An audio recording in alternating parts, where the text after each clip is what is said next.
Hi, folks. We're with Tacitus today. Tacitus today, your pushback channel, and thank you for joining this audio, no pictures live stream. Please listen to this presentation as you would a radio broadcast. In this essay, I'd like to talk about the Donald Trump Kamala Harris so-called debate yesterday. Now, I mean, to call it a debate's a bit of a stretch, I thought, but anyway, let's sort of have a look at the wider situation here now.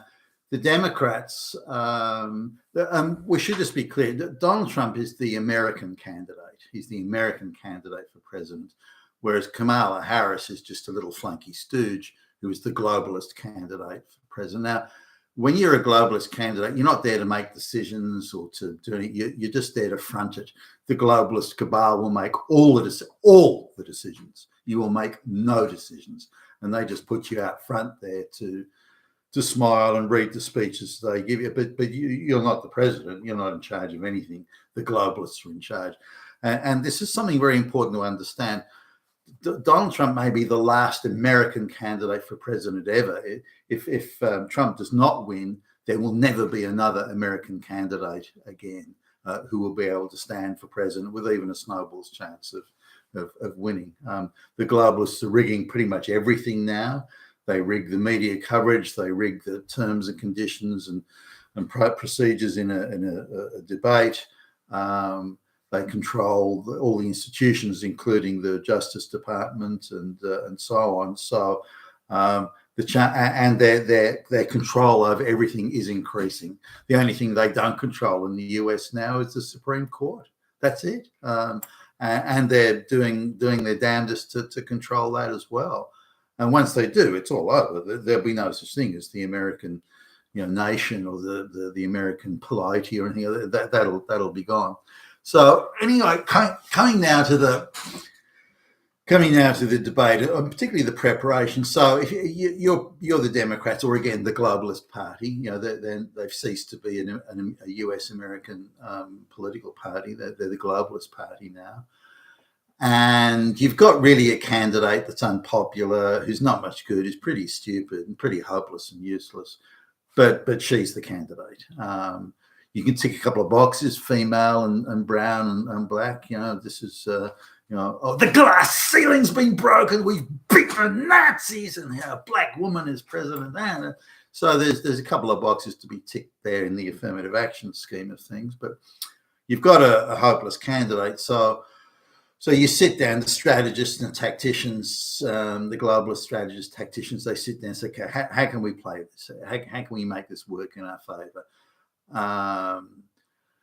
And they've done their private polling. They know that Trump is on balance of probability going to win and win handsomely. But this was the same really with Joe Biden.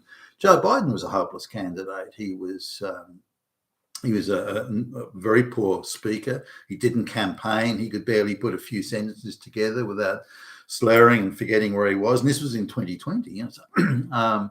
So now it was a bit different during that sort of COVID overhang. The globalists could rely on postal votes and all sorts of vote rigging methods, and they cooked up over 20 million votes for Biden to give him a. So this candidate who couldn't put a sentence together and who didn't campaign at all, not like Obama that crisscrossed the country campaigning his ass off and got a. So Biden didn't campaign at all and couldn't string a sentence together, and yet we're told holds the all-time record in the entire history of the United States, the all-time record in the number of votes, beating Obama's all-time record by 12 million votes. So they cooked up over 20 million votes for Biden.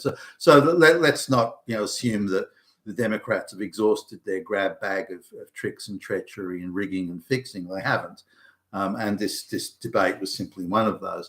So they control the media. So if they get together with the ABC crowd and say, okay, this is how we'd like you to interact with us. So they're working in a cooperative, the ABC and the Kamala team, the globalists, and they're getting together and say, okay, this is how we can entrap Trump. So we've got so Kamala, you have to do this. Look this way. Look at Trump and shake your head with a snotty, condescending look, and you sort of, so you do this, and that they'll have practiced that for weeks to make sure she's got just the right look, just the right smile. No, Kamala, can you smile? No, a little bit. Just curl your lips up a little bit more at the side there.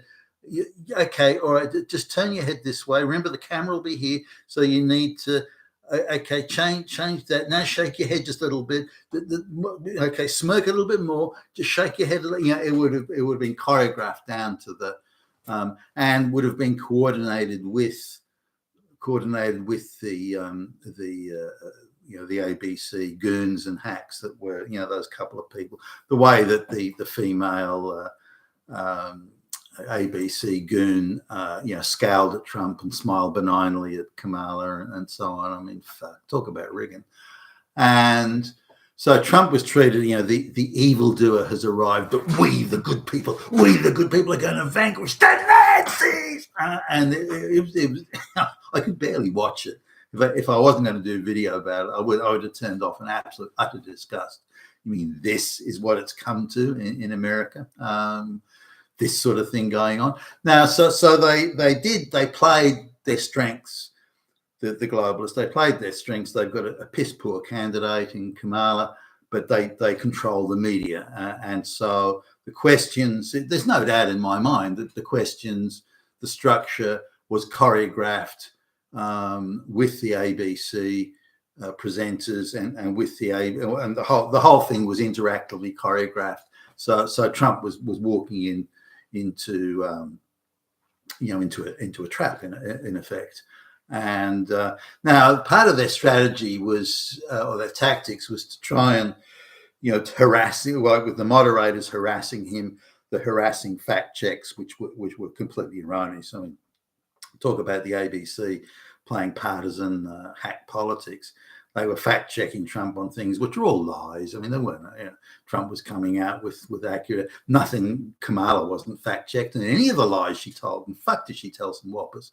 So she told lie after lie after lie after lie. None of them were fact checked. There was no pushback at all. So Trump was required not only to defend himself against the moderators' attacks, but also against Kamala's attacks. Again, all of it choreographed and prearranged with the ABC presenters. Now, Kamala will accuse Trump of being this and that. So don't you question it or fact check it. But when Trump responds and says no, then you fact check him. So they were able, I think, to successfully get under his skin to a point where he sounded irritable, as anybody would under those sort of sustained all-round attacks. And this played into, I thought Harris, given that was the tactics that they decided on, that we'll be constantly harassing him and going after him, and the moderators will. So Harris began. She's clearly very nervous. She was, terrified she was going to make an absolute total idiot of herself, as she has done so many times in the past. And so their tactic was, look, he's going to get irritable after a while. We'll be constantly going after him. The moderators will be pestering him. And so he'll begin to get irritable. That's our attack. So as Trump's irritability, again, obviously given harassment he was going through, then Kamala was, okay, our plan is working out.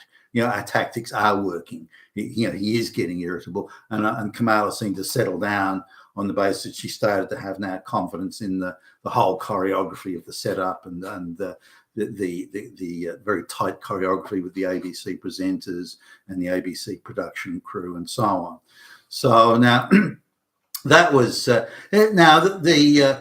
guess there's a question mark whether Kamala, given she's so useless and stupid, whether she could actually still operate within that highly choreographed, prearranged, stage managed setup. There was still some doubts over whether or not she could sustain that, but she managed to get through to the end, and so I thought they succeeded in making Trump look bad. Or well, that's not right. Making Trump look bad. They succeeded in neutralizing his message, or to some extent his message at least. Now, Kamala didn't produce any policies. All she did was talking points, which are globalist propaganda. I mean, it's not like, I'm here for the American people. I mean, sure you are. Mass migration, that's for the American people, is it? How? And so when Trump tried to talk about other things, they falsely fact-checked him. And that seemed to be prearranged. They seemed to have their fact checks, right, ready and hot, right off the press. So again, clearly the questions were, Kamala had the questions in advance. Trump didn't. They had tactically sat down. Okay, all right. Well, the moderators will ask this question. Trump's probable response will be this. And they predict, you can predict that with a reasonable degree of accuracy. So Trump's response will be this. Okay, here's our fact check on him. So they had those fact checks ready. So now Kamala had the questions in advance. So they were able to prepare and choreograph and stage manage around that. Trump didn't. So he was already at a disadvantage there. Now, having said all that, why did Trump agree? Why did Trump's handlers and advisors and so on agree? Now, the only benefit Trump could get out of this, I think, is that because of the way they manifestly and openly and brazenly rigged it against Trump, that the people will be looking at that saying, oh, look what they're doing to Trump. That's what they're doing to us. They're rigging it against us. That's what they're doing. That's what those lying fucks are doing to us. Yeah, well, fuck off. I'm voting for Trump. Fuck you. So there's that response. And that tactically may work. I hope it does. But, a bigger question, or as a big question, is why did Trump and his people ever agree to this? Why would they agree to these terms and conditions? The terms and conditions, I think favoured the globalist candidate, Harris. And why did they agree to that? Why did they not insist on two debates? And, say, Tucker Carlson or somebody, moderates the debate. Now, you could say there are some, say, Fox News hosts that are, far more neutral than those ABC ideological hack goons that they put up. But they can be got at. That those people, their jobs, they're well-paid jobs. They can get, hey, Brian, I know you quite like Trump and his policies, but we want you to go after him, do a hatchet job on him. Well, I don't really want to do that, boss. Yeah, well, look, you're going to be unemployed like real quick. You'll never get another job again in media. Certainly the pay's anywhere near what you're getting here. So you do what the fuck we tell you, okay? So they can be got at, but someone like Tucker's, you can't really go much harder to get at him.